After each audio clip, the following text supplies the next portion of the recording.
And just as a reminder, the atomic radius describes what size atoms are. The bigger the radius, the bigger the atom. We remember on the periodic table, francium on the lower left is the big boy. And as we go to the right in any row, atoms are getting smaller. As we go up in any family, atoms are getting smaller. So down here are the biggest atoms, up and to the right are the smallest atoms.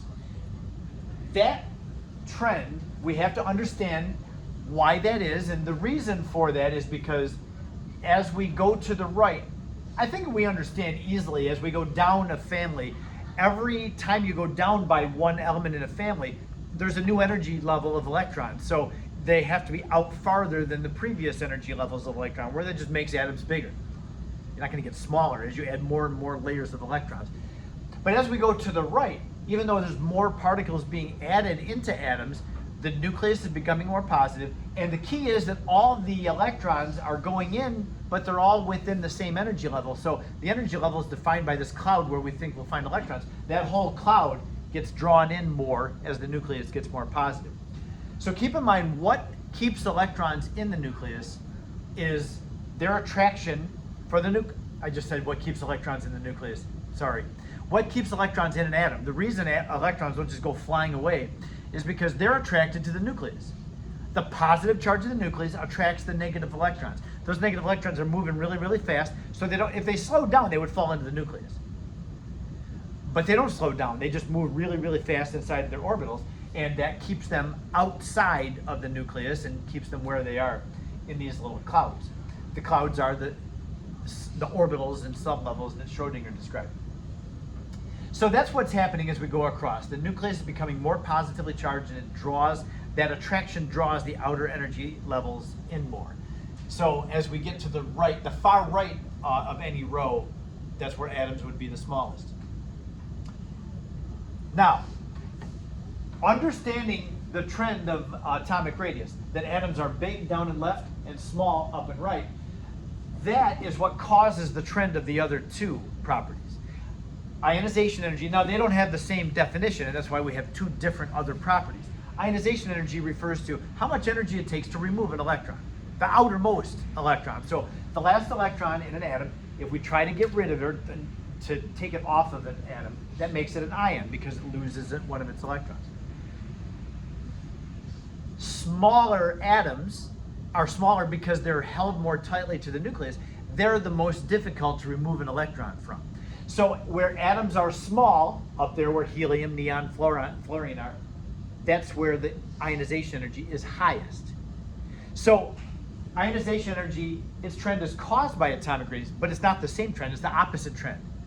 Atoms, radii, are big down here, and where atoms are big, that means their ionization energy is low.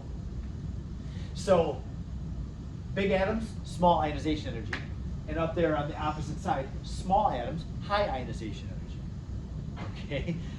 So the ionization energy is caused by atomic radius, but it's not the same trend, it's the opposite trend. It turns out that ionization energy and electronegativity both will wind up with the same trend. Electronegativity, I think I just gave you the definition of it last week. Electronegativity has to do with how much does an atom, when it's sharing electrons with another atom, how much does it pull electrons that are shared toward itself?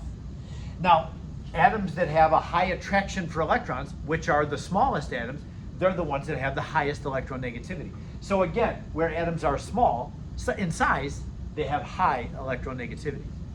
I have the notes document, the PowerPoint for this, and of course now I meant to bring this. To bring it up before I started. Yeah, here's our definition of electronegativity. Electronegativity is defined as the tendency of an atom, the ability of an atom to pull the shared electrons. So when it's bonding, it's sharing electrons with other. When it bonds, atoms don't just bond and keep all the electrons directly in between the two. One of them usually has a higher electronegativity, so the shared electrons are normally pulled toward one of the atoms. It's the one that's got the higher electronegativity. Now, it turns out, you might wonder, why do we care about this? It doesn't matter how much one atom is pulling electrons toward itself. Yeah, we do. It's a huge difference. Water is a liquid because hydrogen and oxygen don't have the same electronegativity. So water being a liquid is a very big deal. If water was a gas, we would not have the life that we have. Our bodies would look different. Everything about our life would be different. But because hydrogen and oxygen don't have the same electronegativity, and the only reason why water is a liquid. So we're going to talk about how the electronegativity plays into the way that particles and molecules behave. So yeah, pulling electrons toward oneself for an element is a very important thing. So when we look at the trend, on the next slide we see the graph. I'm going to turn the lights off for this.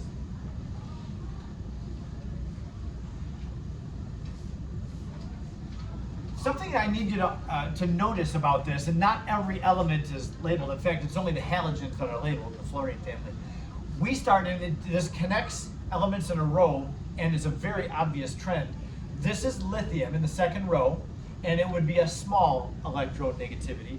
And as we go across the second row, it's a very obvious, clear, distinct increase. There's no exceptions, there's no bumps like ionization energy had. Man, every time we go over by one, the atoms get smaller, the electronegativity goes up. Go to the next row. It starts low with sodium, and it goes up to chlorine. Now, I want you to notice that it's labeled there with fluorine. Fluorine is not the end of the row. Neon is the end of the row. Well, where's neon? Turns out that, and that's why, when you look at this definition, the electronegativity is the tendency to pull electrons toward itself when bonding. Look at those last two words. Neon's a noble gas. Argon's a noble gas. They don't have values for electronegativity because they don't bond. There's no bonding going on with noble gases. So it's not that their electronegativity is zero, they don't have a value for it. So those elements have a missing electronegativity. If you were one of those that had to graph out the electronegativity of the elements 1 through 54, you saw that. You actually saw that the bigger noble gas, like krypton and xenon, they actually do have a value for electronegativity because the bigger noble gases can actually get involved in some compounds. But we're going to just assume, for the sake of being simple, that that noble gases will just assume don't bond. And so that'll just keep things from getting wacky. So yeah, we'll just assume that the noble gas don't have values. So as we go across a row, the electronegativity starts low, where atoms on the far left, they don't have much of an attraction for electrons. But as we go to the right, it's going up and up and up. And fluorine, as you can see, is by far the highest value of electronegativity. Oxygen is the second highest. That's going to be something that I'm going to need you to remember down the road. And we'll talk more about electronegativity when we do a different chapter on bonding. But yeah, it's important to know that nitrogen, oxygen, fluorine, and chlorine, those are the four high electronegativity elements. Nitrogen looks like it's actually kind of close to bromine, but nitrogen's like the cutoff, and there's a big distinction between these elements and the rest of the periodic table. We'll see that. Now, you do see that this covers all of the elements that they knew of when they made this graph on the periodic table. The red dots are the D electrons. And Chaitanya, I know that you studied the D electrons some in your like middle school experience. And so you had that half fill rule there with chromium. That's why we've got a drop for that one. And then for zinc, also there's a drop when you have that D sublevel filled. Does not attract electrons very well because those are more stable configurations. Same thing here, 1, 2, 3, 4, and then the fifth one, just like the fifth one drops down, that's what's going on there. So anyway, it's clear that the electronegativity, as atoms get smaller, the electronegativity goes up. So that's exactly what's happening with ionization energy. So two things go on. As atoms get small, number one, it becomes difficult to remove their electron, their outermost electron, that's that. And when they bond to other things, the smaller the atom will pull the shared electrons toward itself more. So fluorine, turns out, of the non-noble gases, fluorine is the smallest element, if you don't count the noble gases. And the smallest element has the biggest pull on the electron. So as we saw, fluorine has the highest electronegativity because it is the smallest atom. So it's atomic radius that drives these other two properties. That's what we want to remember. So we need to be able to explain it. So as we go across a row on the periodic table, as atoms get smaller in radius, they're increasing in their attraction for the outer electrons. That's what causes them to pull their outer electrons in more tightly. And so any shared electrons will get pulled toward those atoms more too. So the smaller the atom, the more of a pull on shared electrons they have. And then as we go down to family, same thing. I lost my cursor. There it is. As atoms get bigger, they have less of a pull on shared electrons because their outer electrons don't feel the nucleus as much. And remember, as you go through more and more layers of electrons, there is what we call a shielding effect. The shielding effect is kind of like this. I don't know if you've ever gone to a concert, but if you can imagine somebody who really are excited to see in concert, if you go to their concert and there's no seats, there's just this big open area where if you're the first person to get there, you can stand right next to the stage. And the people who are later, all those spaces close to the stage are filled up, so you don't get the full experience of what the people in the front row. I mean, the people in the front row at this concert, they're able to make eye contact with the artist and, you know, touch their hand or you know, do high fives or whatever, and get a drumstick from the drummer or whatever. You know, you got serious experience in the front row of a cool concert. But if you're late to the concert and you're all the way in the back, and it's like, okay, well, I was there and I heard the music, but it wasn't as cool as those people that were up in the front. And that's kind of what it is with the shielding effect. The electrons that are close to the nucleus, oh man, they get all that nice positive charge from the nucleus that they're enjoying. But the more layers of electrons there are, the less the outer electrons can feel that positive charge of the nucleus. And so they're the ones that came to the concert late. They don't feel the positive charge as much, so they're not held as tightly to the nucleus. Okay, I think that will take care of our periodic properties. I do have just and I'm not going to talk about ion size for right now. Later on in the next chapter when we talk about ions, I'll talk about the ionic size. But I'm going to give you, if you can see this periodic table, I want to just give you a little exercise in how you can process through what these properties are and what their trends are. So take a look at the atomic radius. If I give you three elements, like tin, Sn, lead, Pb, and silicon, which of these three would have the biggest atomic radius?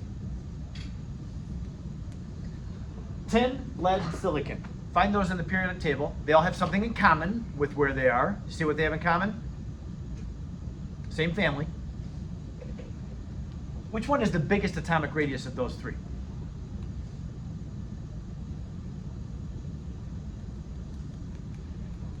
Come on. Thank you, Chaitanya. Why? Lead is right. Why?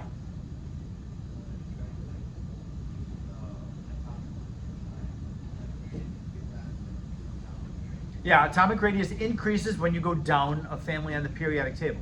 Yep. So lead is the farthest one down in these three, and they're all in the same family. So yeah, it would be lead. All right, I'm going to give you another one. Okay, this time I'm going to give you magnesium, silicon, and nitrogen. Which one is the largest atomic radius of these? They're not all in the same column or family. They're not all in the same row. What do you have here? Why magnesium? That's right. Why? Because if it's smaller left to right, it's on the left. Yeah, magnesium is the farthest left. And now with nitrogen, nitrogen is actually higher up than those two. So they're not all in the same row. Magnesium and silicon are in the same row. And then nitrogen's up a little bit higher. So yeah, the farther down and left that we go, the bigger atoms are. Yep. Okay, good. Now, let's go on to ionization energy. I'm going to try to stay out of the transition metals and just give you the main group elements. If I ask you about arsenic, As, and calcium, Ca, and strontium, Sr, which one of these has the highest ionization energy? Find these three. Arsenic, number 33, over on the right, calcium on the left, and strontium on the left. Which one is the largest ionization energy? Kenny? Arsenic is right. Why?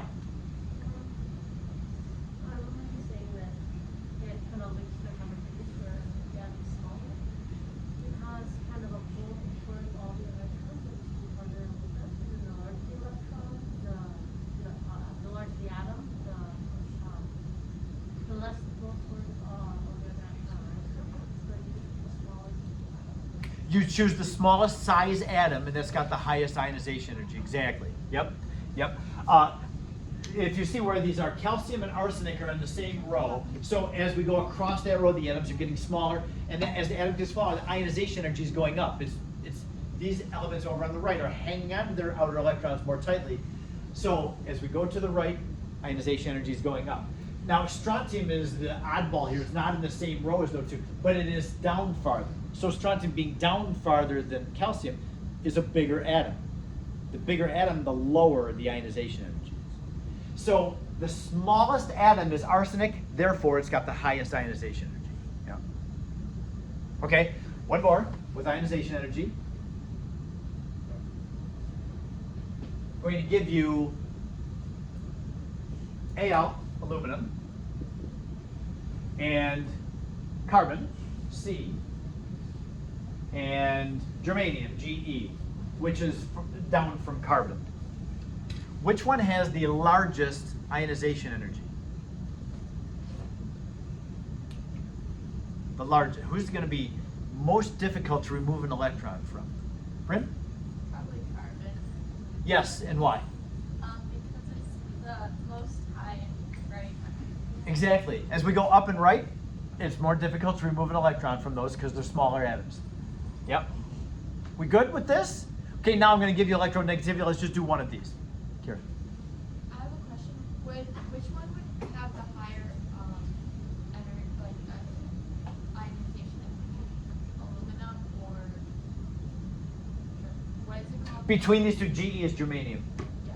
So yeah, carbon was the highest because that's got the smallest atoms. And between aluminum and germanium, as we go down, the atoms, remember, get bigger. So aluminum's a smaller atom than germanium. It would have a higher ionization energy. Yep. So the higher up you go, the higher the ionization energy, and farther to the right, the higher it goes. Yep. Okay, so these would order like this. Carbon would be the first, then aluminum, then the most difficult, the easiest, I should say, to remove an electron from would be germanium. Good. Electronegativity. Between chlorine, Cl, and sulfur, S, and sodium, Na. Which one has the highest electronegativity? Well, you had your hand up fast on that one. What do you have? Yes, that's right. And why? Same row. Yep. As we go across the same row, the atoms are getting smaller, so the electronegativity goes up. Yep. Okay. The sodium would have the lowest value for electronegativity. Sodium has, it's a big atom because it's just starting a new energy level, and that one electron, it's just not really feeling the nucleus as well because the atom's just finished off the previous energy level. So yeah, and you can see that, we can see that if I, once again, show you that great graphic. This one. You can see how we go from really tiny atoms, as soon as you go to the next element, it's huge. Look at how much of a difference that is. That is atomic number 11, sorry, that's 10, that's neon. and there's the level. Look at the size difference. Just adding one more proton and one electron, starting a new energy level. Man, that outer electron does not feel the nucleus much at all. And then as we go to the right, the number of protons is going up, and that draws that energy level of electrons in. Yes, Yusuf? For the transition metals, don't you just make the same? Yes, they do. There just are some weird things that happen with the transition metal. This doesn't even graph the transition metals for the ionization energy. But then for the electronegativity, there's some up and down business going on. I don't want you to memorize any exceptions for this, so that's why I'm just trying to keep the transition metals out. Yes, you can just assume, though, if I could just for a moment, assume that the transition metals follow the same pattern, because generally they start low and they go up with a couple of drops, but in general that's what they're doing, and you can just remember that. Yes? Can you go back to the atomic radius structure? Why is That one? yeah. Why is that missing? I can't answer that, and I should have looked up why that's missing. When this thing was made, I don't know if they just couldn't measure, this is palladium, and why they can't find it, or they don't have it, I don't know. So, I should have been ready, because I wondered if that's what you were going to ask me. Sorry, I don't know why. Okay, just one other quick thing. We'll talk more about this tomorrow, but I'd like to introduce it. I want to put something in your brain today about ions, but I'm not going to really develop it until tomorrow. The thing that I want to put in your brain is called the noble gas rule.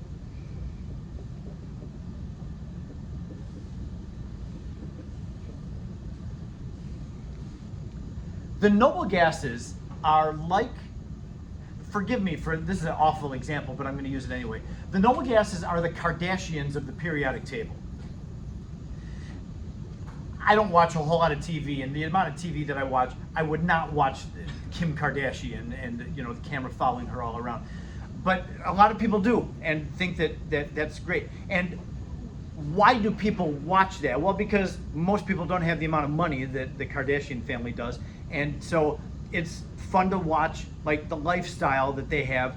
They get all the plastic surgery that their money can buy, and they're beautiful people, and they hang out with very beautiful people, and they drive these fancy cars and have these ocean view houses, and all this really nice clothes.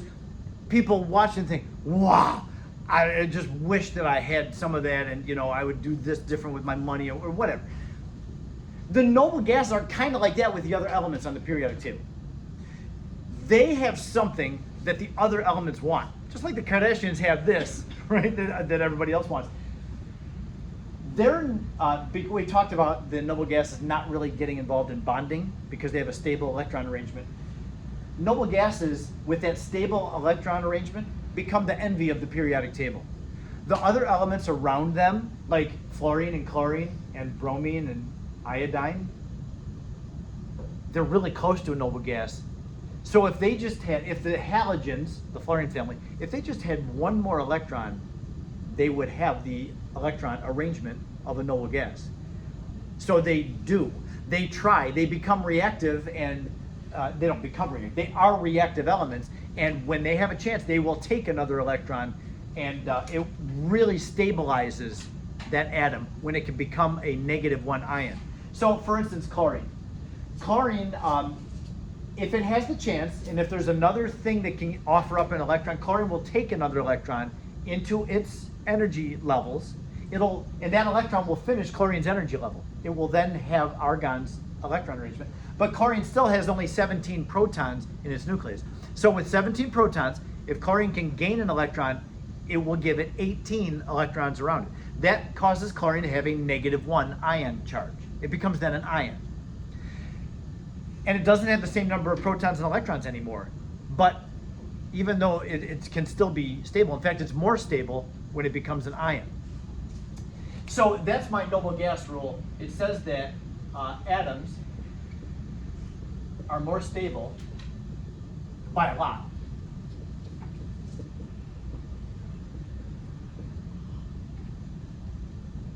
when they have the same number of electrons as a noble gas. Ran out of room. So even if That means that they have to gain or lose electrons to do that. They do, so that gives them a charge. Sodium does it just like chlorine does. Sodium, number 11, remember, it's just starting the third row of the periodic table, so its last electron starts a new energy level. That's not stable for sodium to have one electron out there. You can see it's a real big atom, doesn't really hang on to that electron very well. Well, it turns out the sodium easily will lose its outermost electron, and when it loses its outermost electron, it now would have only 10 electrons. That's neon's electron arrangement. That makes sodium a lot more stable. And sodium can hang out as a positive 1 ion. It would still have 11, it's got atomic number 11, so there's still 11 protons in its nucleus, but those 11 protons are only holding 10 electrons. And that's very stable. Having only 10 electrons, that's what neon has, is 10 electrons. So that causes sodium then, when it loses its electron, to have a positive 1 ion charge. Because it's got 11 positive 1 protons and only 10 negative 1 electrons. So they're not balanced anymore. Sodium would be a positive 1 ion. That's what I wanted to mention about ions today. Tomorrow we'll get more into it and I'll ask you, okay, here's an element on the periodic table, what charge ion will it make? You just use the noble gas rule. It's not very hard. We'll do that tomorrow. For today, then, for the rest of our time, and I don't think you're going to need the whole rest of the time. This is not a long, difficult thing either. I'm going to ask you to, just like we were doing up here, comparing 3 elements, this is even easier because I only give you pairs of elements. I'll ask you, which one in the pair has the higher atomic radius? Which one has the smaller atomic radius? Which one is more electronegative? And so on. So just use what we've been learning about the trends. You don't have to explain anything on this worksheet. Just see what you think and how you do with this. Work together if you want to. On the bottom, it didn't turn out very well, but I have a picture of our dear friend Dmitri Mendeleev, and he's sitting there looking all scholarly with a stack of books next to him. I think this was actually, I don't know if it was a painting or a photograph. I don't think it was a photograph because, I don't know, back in the 1860s, they were doing some photographing, but maybe he was important enough.